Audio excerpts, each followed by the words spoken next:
Hello everyone, उम्मीद करता हूँ आप सब लोग बहुत अच्छे होंगे। ये समाकलन क्वेश्चन पता नहीं कितनी बार बोर्ड में पूछा जा चुका है। हमेशा ये 5 नंबर में पूछा जाता था, लेकिन इस सेट के अंदर ये पूछा गया आपसे सिर्फ 2 नंबर में।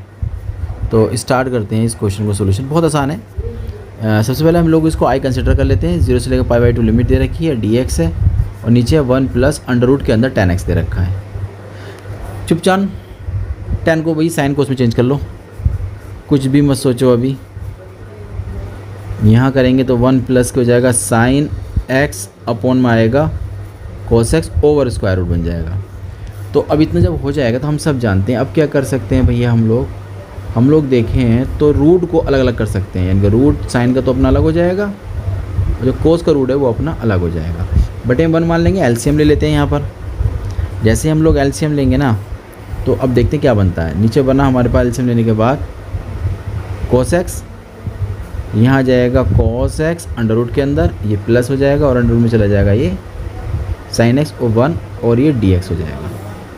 ये cos जो नीचे बचाना भाई ये चला जाएगा ऊपर। अब इसका मतलब अब जो रिज़ल्ट आपको मिलने वाला है वो 0 से लेकर π/2 मिलेगा। ऊपर चला जाएगा cos x अंडर रूट के अंदर, नीचे वाला जो अंडर रूट है उसका अभी कुछ नहीं करा हम लोगों ने, ऐसे ही उसको नोट कर दिया, प्लस अंडर रूट में हमारा साइन चल रहा है ये dx।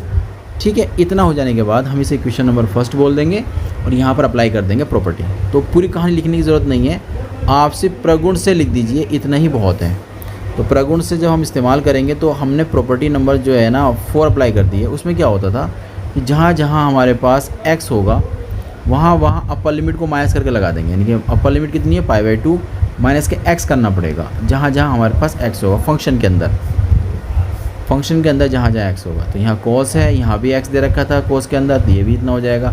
अच्छा, साइन के अंदर भी दे रखा है ना x, तो साइन के अंदर भी दे रखा है, तो वहाँ पर भी हमें लिखना पड़ेगा अपर लिमिट में से माइनस करने के बाद। इतना हो जाने के बाद थोड़ा सा यहाँ काम करना पड़ेगा। देखो यहाँ हो जाएगा लिमिट 0 से लेकर π/2। अच्छा, ऊपर जो है ना cos 90 माइनस थीटा मतलब साइन बन जाएगा ऊपर, तो और ये भी क्या हो जाएगा हमारा साइन हो जाएगा। ये साइन 90 माइनस का मतलब कितना होगा कॉस हो जाएगा। ठीक है, एक थोड़ी सी लाइन और, हल्का सा एक काम और कर लेते हैं हम लोग,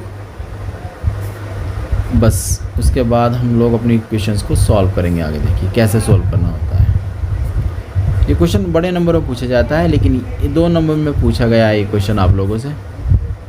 समीकरण 1 और समीकरण 2 को ध्यान से देखिए। इनके जो नीचे के नंबर्स है ना, ये जो नंबर नीचे के दिखाई दे रहे हैं, इसमें नीचे का नंबर और इसमें डिनोमिनेटर वो सेम दिखाई दे रहे हैं ना। इसको करने के लिए मैंने ऐसे किया था।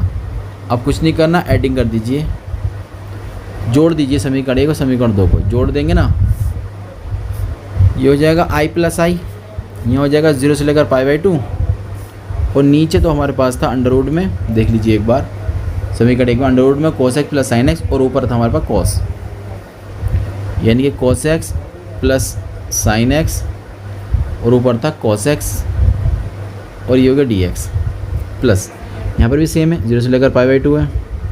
यहाँ पर हिसाब से दिखाई दे रहा है ऊपर कौन है, ऊपर sin x है, नीचे हमारे पास cos x है प्लस sin x है। इतना चलने के बाद ना ये तो i और i 2i बन जाएंगे, इसकी कोई दिक्कत नहीं है। अच्छा, इन दोनों में ना आप थोड़ा ध्यान देखिए, इन दोनों में जो ये वाली लिमिट्स है ना भाई वो दोनों की सेम है। dx है, ये भी dx है, इसका मतलब ये है कि दोनों अगर ये सेम कंडीशन है तो लिमिट सेम है तो बाहर आ सकती है।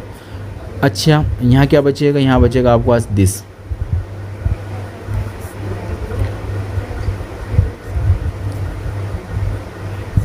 और यहाँ जो बचेगा आपको मिलेगा अंडर रूट में sin x और आपको नीचे मिलेगा अंडर रूट में cos x plus under root में sin x dx। तो अब देखिए इन दोनों में जो एलसीएम है ना वो सेम दिखाई दे रहा है मुझे। अगर एलसीएम मेरा सेम है तो मैं ऊपर के नंबर को ऐसे लिख सकता हूँ। यहाँ तो मेरा एलसीएम जो है cos x plus under root में और अंडर रूट में ही sin x है, तो सेम टू सेम ऐसे भी ऊपर वाले रिजल्ट हमारे आ जाएंगे। ये दोनों रिजल्ट हमारे ऐसे ही नोट हो जाएंगे, इनमें कोई दिक्कत नहीं आएगी। अब इतना हो जाने के बाद जो रिजल्ट ऊपर दिखाई दे रहा है वो तो नीचे भी आ गया, इसका मतलब ये कैंसिल आउट हो गया। रिजल्ट मिलेगा ओनली आपको कितना, सिर्फ 1, और 1 का समाकलन हम सब जानते हैं वो होता है x 0 से लेकर π/2 अब हम क्या करेंगे, अपर लिमिट और लोअर लिमिट का इस्तेमाल, तो 2i बराबर, एक बार अपर लिमिट लगाएंगे तो π/2 माइनस के 0 बन जाएगी। तो 2i बराबर मिला π/2, फाइनल निकल कर आ गया i बराबर π/4। तो उम्मीद करता हूँ ये क्वेश्चन आपकी समझ में आ गया होगा। हम लोग मिलते हैं एक नए क्वेश्चन के साथ।